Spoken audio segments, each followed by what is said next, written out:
Para nosotros es una alegría poder volver a retomar en modo presencial nuestras actividades del CEBEC.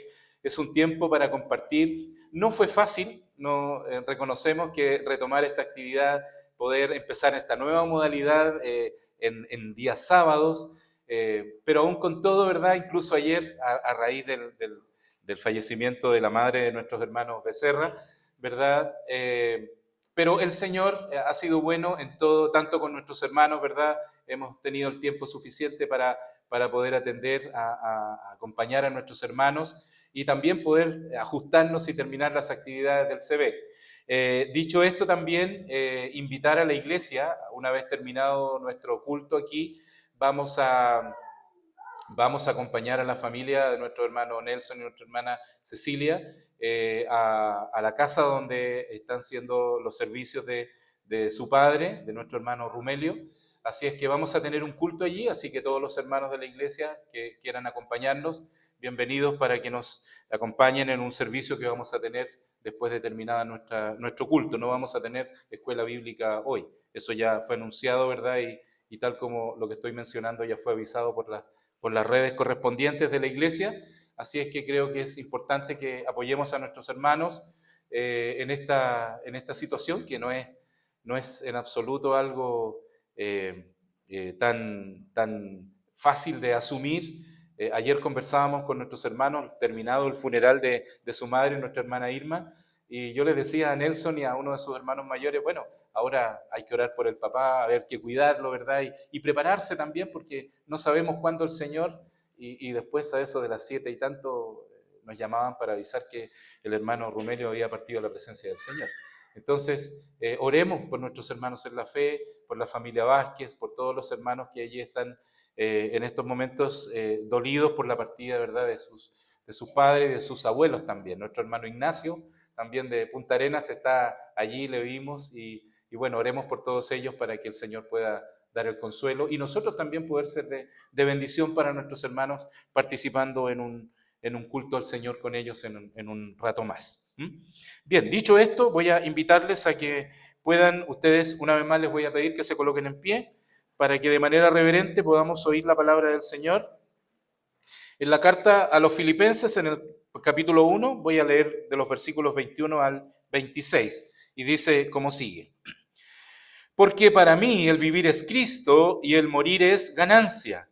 Mas si el vivir en la carne, esto me será para fruto de la obra, no sé entonces qué escoger. Porque de ambas cosas estoy puesto en estrecho, teniendo deseo de ser desatado y estar con Cristo, lo cual es mucho mejor. Empero, quedar en la carne es más necesario por causa de vosotros. Y confiado en esto, sé que quedaré, que aún permaneceré con todos vosotros para provecho vuestro y gozo de la fe, para que crezca vuestra gloria de mí en Cristo Jesús por mi venida otra vez a vosotros. Oramos. Señor, en estos momentos clamamos a ti para pedir tu dirección por la exposición de tu palabra. Queremos, Señor, que ella sea de bendición para nuestras vidas. Siempre tu palabra es una bendición. Nos corrige, nos enseña, nos exhorta, Señor, nos conduce por el camino que debemos seguir, Señor, el buscar hacer tu voluntad. Permítenos ser oidores, Señor, que podamos retener tu palabra y ser hacedores de ella. Te lo pedimos en Cristo Jesús. Amén. Tomen asiento, por favor. La carta a los Filipenses es una carta escrita a los cristianos de Filipos. Filipos es el lugar donde residían estos hermanos, el gentilicio de ellos era los filipenses, ¿cierto? Un lugar que Pablo visitó allí en su segundo viaje misionero. Esta carta, si ustedes se dan cuenta, tiene un tono un poco más informal respecto de otras cartas. Lo más seguro, ¿verdad? Nos da la impresión de que Pablo era bastante cercano a los hermanos de esta iglesia, de este lugar. Y es claro que los creyentes, naturalmente, ellos tenían un lugar muy especial en el corazón del apóstol Pablo. ¿Ah? Es el enfoque, podríamos decir, de esta carta, es el gozo. En general, el enfoque de esta carta es el gozo, y yo diría mezclado también con lo que es esperanza y ánimo. Suena hermoso decir esto, pero esta carta fue escrita mientras Pablo estaba preso, estaba en la cárcel. Entonces, este gozo, con este tono de esperanza y ánimo, escrito por un hombre que está sufriendo la prisión, que no era en absoluto nada cómodo, obviamente, y nada fácil. Ahora, en estos 4 capítulos, nosotros podemos observar el poder de Dios realmente para levantarnos realmente de cualquier circunstancia y experimentar realmente el gozo, el verdadero gozo. No la alegría, el gozo, que es algo más profundo, algo que nace del interior, del ser del creyente, del corazón. La alegría es la expresión externa, ¿verdad?, de lo que produce realmente lo que hay en nosotros, que es el gozo. Y por supuesto, nosotros hablamos de gozo y no sé cuántos a lo mejor han cantado alguna vez en la escuela bíblica: yo tengo gozo, gozo en mi corazón, en mi corazón, en mi corazón, yo tengo gozo en mi corazón. ¿Por qué? Porque Cristo me salvó. Quizá cuántas veces los que somos profesores lo enseñamos en alguna clase o lo cantamos siendo alumnos en la escuela bíblica.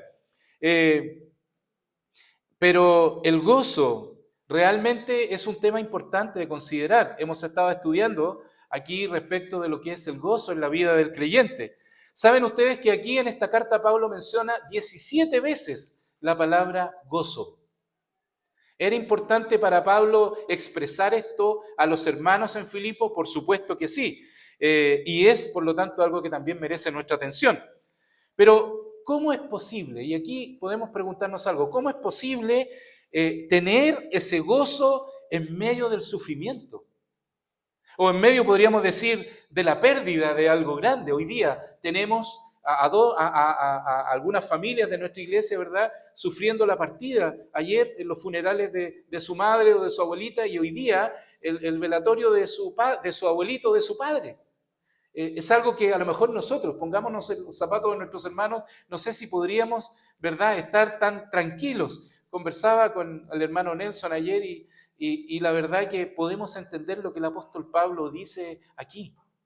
Quizá para mucha gente esto sea inconcebible, sea tremendamente terrible, pero ¿es posible tener gozo en medio del sufrimiento?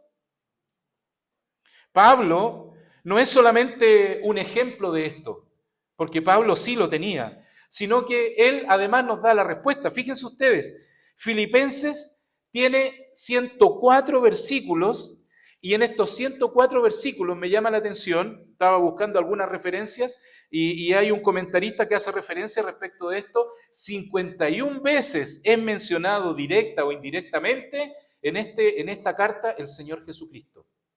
Eso nos tiene que decir algo importante, algo interesante. Eso naturalmente dice mucho porque es el tema principal de este libro. Si decimos es el gozo, pero el Señor Jesucristo es lo más importante, porque al final aquí el apóstol Pablo nos enseña que es Jesús, es el Señor el autor de nuestro gozo. El gozo no es algo que generemos nosotros mismos, ese gozo viene del Señor. Sin Jesucristo nosotros sabemos que no hay salvación, ¿cierto? Y por ende, si no hay salvación, no puede haber un gozo duradero. No puede haber gozo en medio de las dificultades. Sin Jesucristo no hay manera de sobrellevar ninguna circunstancia. ¿Cuánta gente se desespera terriblemente? Hasta algunos llegan a decir, me voy a volver loco, ¿verdad? Porque no voy a ser capaz de resistir una situación como esa. Pero sin Jesucristo, ¿verdad?, podemos realmente tener gozo en medio de las dificultades.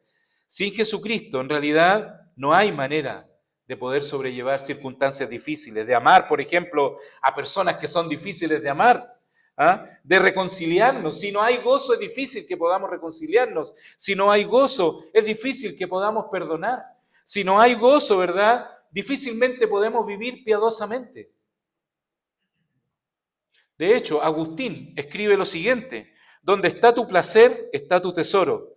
Donde está tu tesoro, está tu corazón. Y donde está tu corazón, dice, está tu felicidad. Y vaya que, ¿quién está en nuestro corazón?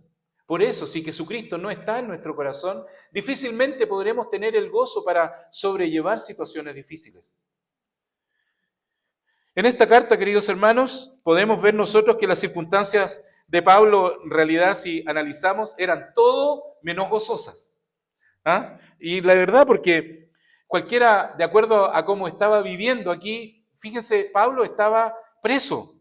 Y alguien podría decir, pobre hombre, miren lo que estaba viviendo Pablo. A Pablo lo arrestaron injustamente, ¿cierto? Lo llevaron a Roma para poder enjuiciarlo. Y naturalmente había, además, incluso habían personas, hasta entre los mismos hermanos, que de alguna manera complicaron la situación a Pablo. Entonces, quizá alguien podría decir, en realidad, son las circunstancias menos gozosas. Entonces, ¿cómo es que el apóstol Pablo puede tener gozo en medio de todo esto que es tan triste y adverso? Bueno, la respuesta está aquí mismo. Su mayor preocupación para Pablo no era él. Él no se estaba preocupando por él mismo, por lo que le había de acontecer. Para Pablo eso no era algo relevante. Y esto ya nos cuesta a veces asimilar. Para Pablo no era relevante lo que iba a tener que comparecer, que iban a tener que enjuiciarlo. Pablo, en realidad, en esta carta nos deja ver que las circunstancias que estaba viviendo él, personalmente para él no las veía como algo desfavorable. Su único y mayor anhelo que expresa en esta carta es que en realidad su anhelo era y su centro era Cristo. Que él pudiera, ¿verdad?, seguir predicando a Cristo, que él pudiera seguir entregando el mensaje del Evangelio. Esa era su preocupación, esa era su motivación. El progreso del Evangelio era su fin, que avanzara esto, ¿verdad? Y eso también debiera ser el nuestro. Muchas veces cuando estamos en adversidades, nos centramos en nuestros propios problemas. Para Pablo, lo que estaba viviendo, haya sido injusto o no, para él no era relevante. Y Pablo nos relata aquí, de hecho, el sufrimiento por el que él estaba pasando. Él lo llama mis prisiones. ¿Ya? Recuerden que Pablo, ¿verdad?, escribe esta carta estando preso. No estaba allí con una ventanita mirando el océano, ¿verdad?, tranquilamente escribiendo. No estaba en la mejor comodidad escribiendo esta carta, pero escribe a los hermanos. Pero en todos nosotros vemos que Pablo coloca a Cristo primero. Por ello, queridos hermanos, cuando nosotros ponemos a Cristo en primer lugar, es cuando podemos tener gozo en medio de las dificultades. Es cuando realmente el gozo nos puede mover a hacer cosas que ni nosotros hemos imaginado, producto de que el Señor es el que está primero para nosotros. Pablo no era un prisionero en Roma. ¿Saben? Para él no se consideraba un prisionero en Roma. Él lo dice, él se considera un prisionero de Cristo. Y esta expresión nosotros tenemos que asimilarla. Él se consideraba prisionero de Cristo. Yo estoy, ¿verdad?, prisionero por Cristo. Cuando él habla de siervo, ¿verdad?, la palabra original allí es esclavo, dependiente exclusivamente de lo que el Señor quiere hacer con su vida. No era importante las circunstancias alrededor que él estaba viviendo.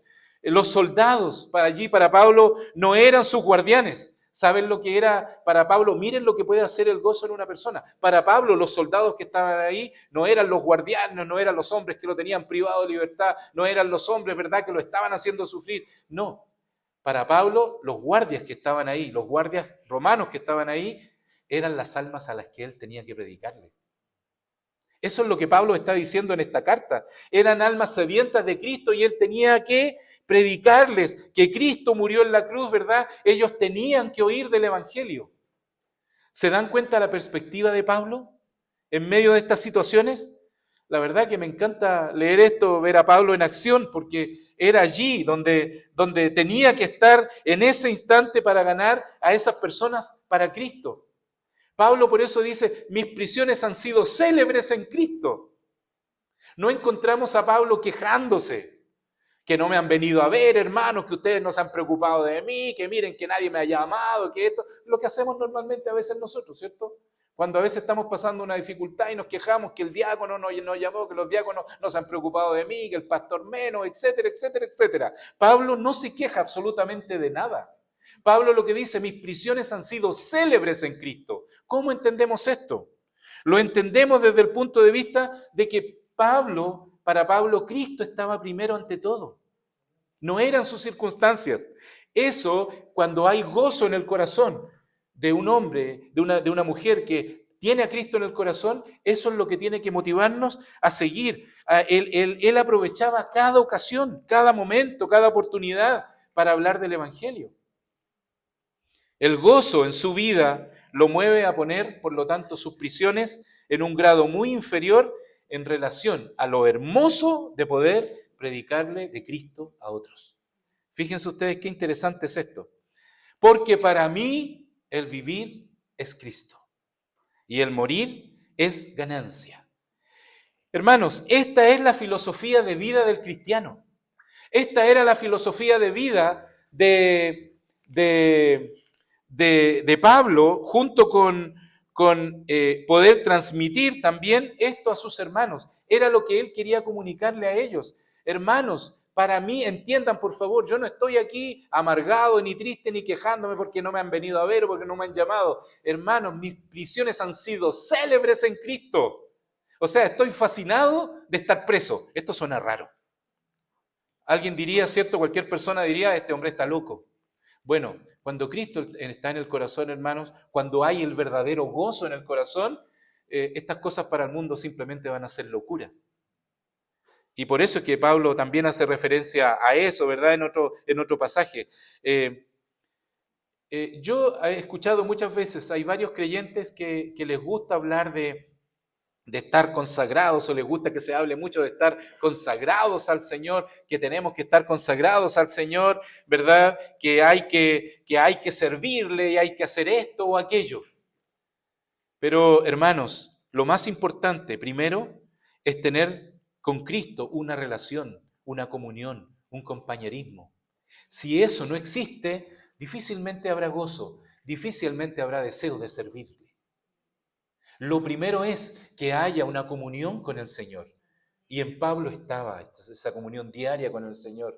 Cuando no hay una comunión verdadera con el creyente, cuando simplemente la vida cristiana se transforma en un ritualismo, en un asistir a la iglesia, en hacer las cosas porque hay que hacerlas, o porque mi señora me empuja a hacerlo, porque tengo que, y porque los niños, ¿verdad?, hay que llevarlos a la iglesia, o porque esto y esto, aquello, y no por una motivación realmente de una comunión sincera con el Señor, porque amamos al Señor, porque el gozo de la salvación inunda nuestro ser y queremos realmente servir a aquel que lo ha dado todo por nosotros, difícilmente podremos hacer cosas para el Señor con gozo. Y es natural entonces que a veces las personas que no asisten regularmente a una iglesia, cuando se les habla del Señor y digan, ¡ay, pero si voy a ser como esa persona que va a esa iglesia, voy a ser como ese evangélico! Claro, muchas veces somos un pésimo testimonio al mundo. ¿Por qué? Porque no hay una comunión real, verdadera, un compañerismo verdadero, honesto con el Señor, con aquel que lo ha dado todo. Cuando no hay gozo en nuestra vida, difícilmente podremos reflejar lo que Cristo ha hecho en nuestras vidas. Pablo era muy diferente. Ahora, el nivel del lema de Pablo, para mí el vivir es Cristo y el morir es ganancia, yo creo que constituye un alto nivel para vivir. Quizá, hermanos, muchos de nosotros ni siquiera llegamos a la mitad de ese nivel. Pero no podemos desmayar. Estamos en camino de ello, ¿cierto? La santificación nos tiene que guiar y ayudar a ir cada día perfeccionando nuestra vida, nuestra comunión con el Señor, para poder llegar a decir como Pablo, para mí realmente el vivir es Cristo. Es decir, todo lo demás no tiene relevancia, lo primero para mí es Cristo. Esa debiera ser nuestra meta y debiera ser una meta gloriosa, realmente.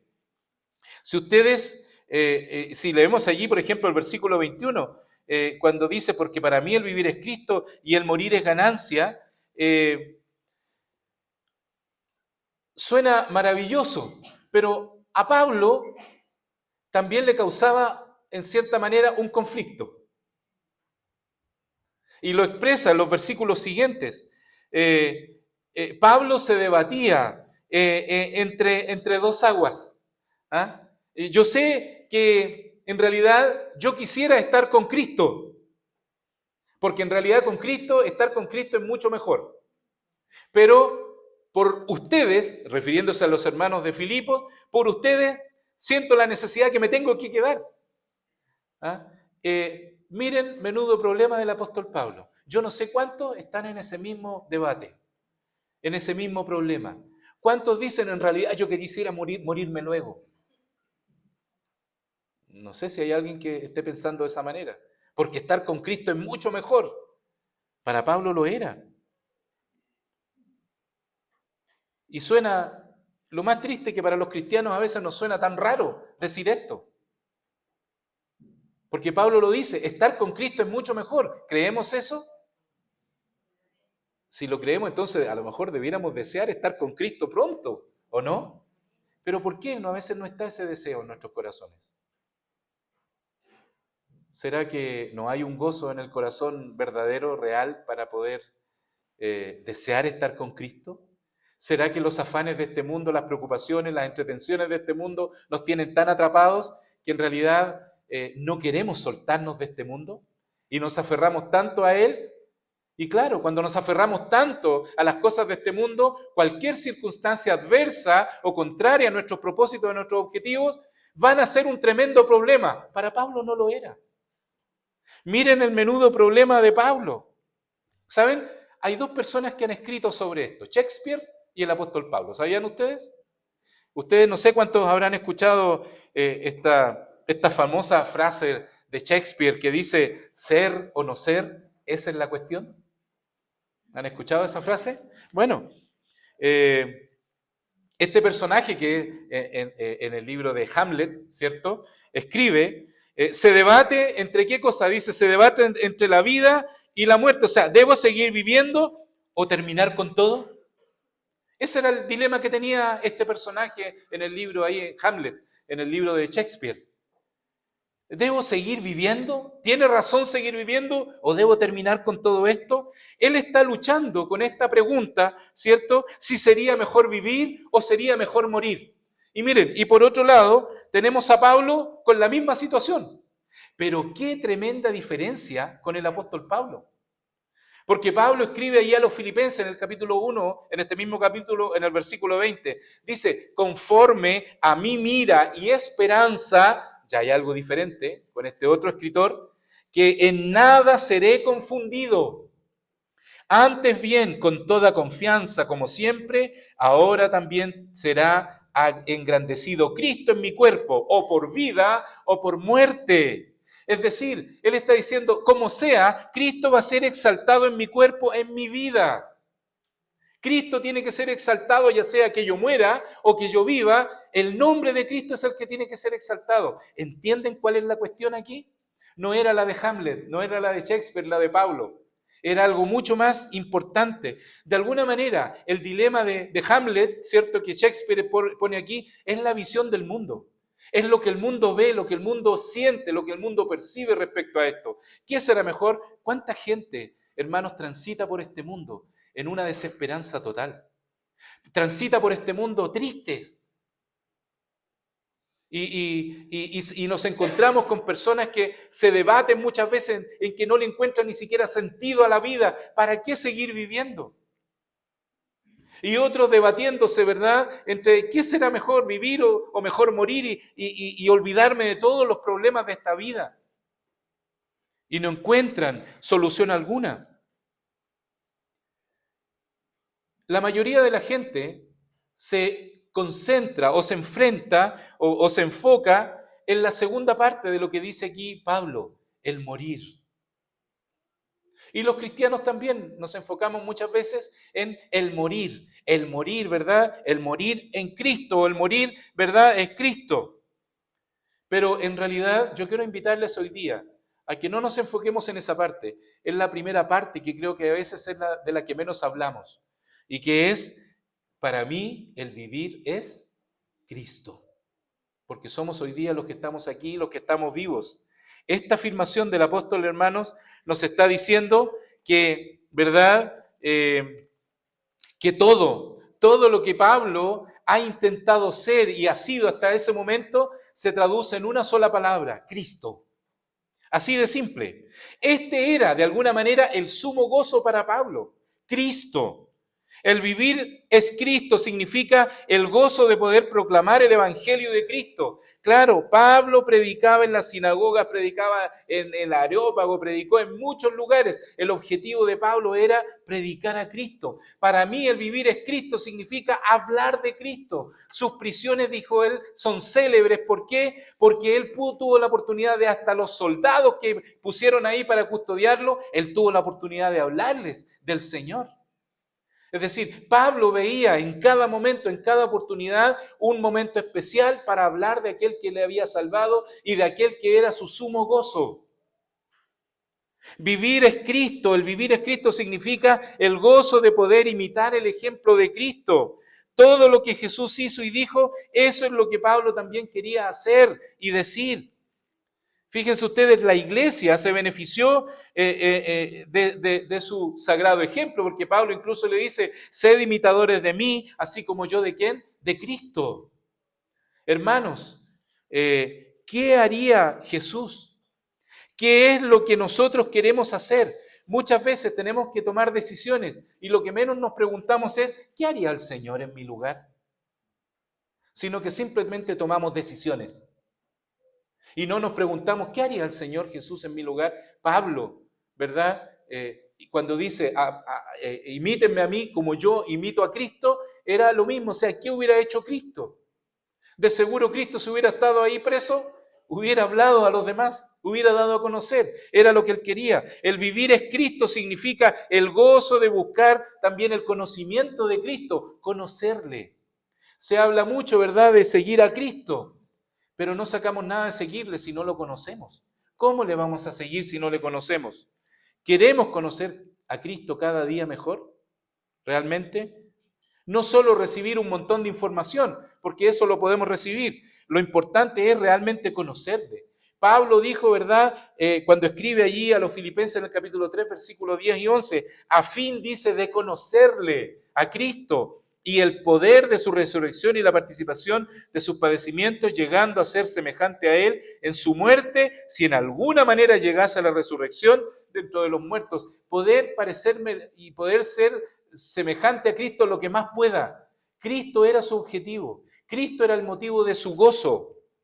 El vivir es Cristo significa que con gozo debemos estar dispuestos también a renunciar a todo lo que nos impide tener a Cristo, tener una comunión con Cristo.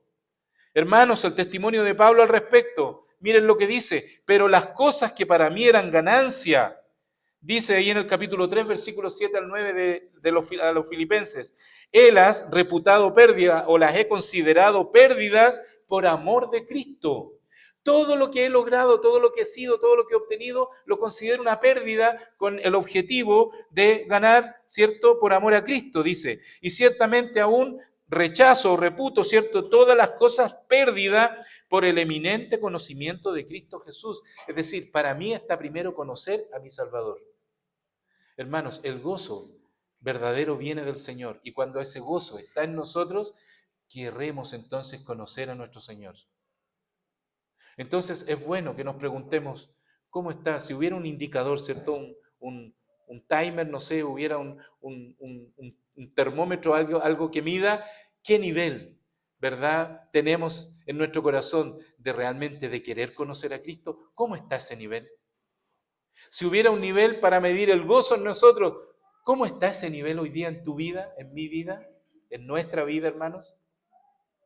¿Realmente el gozo es lo que motiva el día a día en nuestra vida?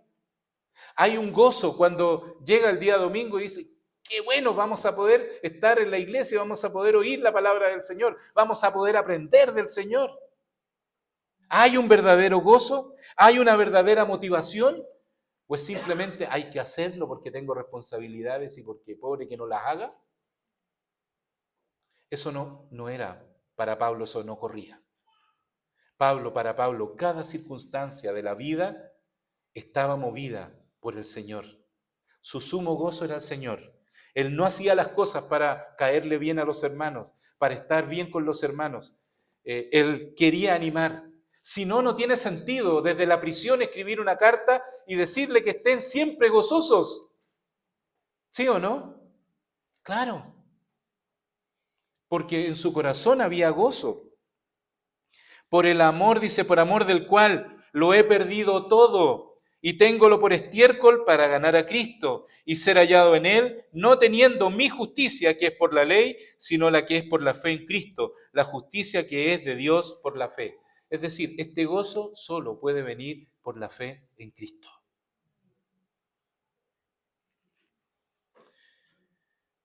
Leamos los últimos versículos, 29-30. Porque a vosotros es concedido por Cristo no solo que creáis en Él, sino también que padezcáis por Él, teniendo el mismo conflicto que habéis visto en mí y ahora oís estar en mí. ¿Se fijan lo que está diciendo aquí? Porque a vosotros es concedido por Cristo. A nosotros también nos concede, ¿qué cosa? El que creamos en Él. ¿Amén? Ya, pero ¿qué dice después? ¿Ah? No escucho. Que padezcamos por Él. ¿Amén? Ah, ¿ven? Cambia la cosa. A nosotros también nos es concedido pasar por las mismas situaciones que pasó Pablo. Pablo les está diciendo, hermanos, a ustedes también les va a pasar esto.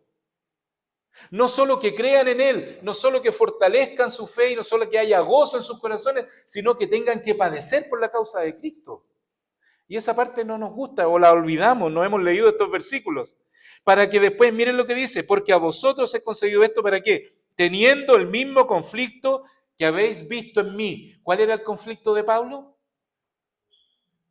No sé si estar luego con el Señor o seguir aquí, pero no seguir aquí preocupado de otras cosas. Seguir aquí por la necesidad de seguir predicando el Evangelio a otros. Hermanos, nuestro propósito de vida debiera ser, si estamos aquí hoy día, debiera ser, y lo que nos mueva es poder contar a otros de Cristo, ser incansables en esto. Eso debiera ser lo que nos mueva. Y si nos morimos, bueno, vamos a estar mucho mejor con el Señor. Es decir, no hay pérdida alguna. Estar vivo o estar muerto es un triunfo para Pablo. ¿Cuántos creyentes miran esto de esa manera? Solo el gozo verdadero puede movernos de esa manera, hermanos. El vivir es Cristo significa que Cristo es nuestro enfoque, es nuestra meta, es nuestro mayor deseo y nuestro sumo gozo. Cristo es el punto central y debe ser el punto central de nuestra mente, de nuestro corazón, de nuestra alma. ¿Lo es realmente? Todo lo que hacemos, todo lo que pensemos y lo que hagamos debe ser para la gloria de Cristo. Amén. Hermanos, por lo tanto, mientras corremos esta carrera que nos es propuesta, como Pablo lo decía, nos debemos despojar de todo peso, de todo pecado que nos asedia, fijando nuestros ojos ¿en quién? En Cristo Jesús, para que Él sea nuestra meta, Él sea nuestro propósito, Él sea nuestro gozo, lo que realmente nos mueva a hacer todo. No sea otro estímulo, sino el gozo que el Señor ha puesto en nuestra vida de saber que somos hijos del Señor, de saber que somos salvos y de saber que estamos seguros en sus manos. Con todos esos argumentos, no me queda otra que decir, bueno, Señor, aquí estoy. Lo que sea y lo que venga, debo estar, ¿verdad?, motivado para que tu nombre sea glorificado. Y ojalá que pueda haber en nosotros ese mismo conflicto de Pablo. No sé si ustedes lo quieren tener o no les gustó la idea de tener este conflicto. Pablo dijo, a ustedes concedido que tengan este mismo conflicto. ¿Ah? Así que si hay alguien que hoy día se debate en ese conflicto, ¿verdad? Mire su corazón, mire su comunión con el Señor. Ahora, si ese conflicto no está en su corazón, empieza a preocuparse. Porque quizá, si es un hijo del Señor, no está valorando lo que el Señor ha hecho por usted. Está poniendo quizá su vista en las cosas de este mundo y no en las cosas espirituales. Y si usted no tiene a Cristo en el corazón, yo le invito a que busque al Señor, a que pueda comprender que realmente este mundo puede vivirse mucho mejor cuando realmente el gozo del Señor mueve nuestras vidas. Incluso los momentos más difíciles que podamos enfrentar, los podremos enfrentar con el gozo que solo viene del Señor. Porque Él debe ser nuestro sumo gozo. Que el Señor les bendiga. ¿Oramos? Padre, gracias damos por tu palabra y queremos, Señor, que ella realmente sea una bendición para nuestras vidas. Y nuestra confianza es que tu palabra no volverá vacía. Oramos en el nombre de Jesucristo nuestro Señor. Amén. Que el Señor les bendiga. Gracias.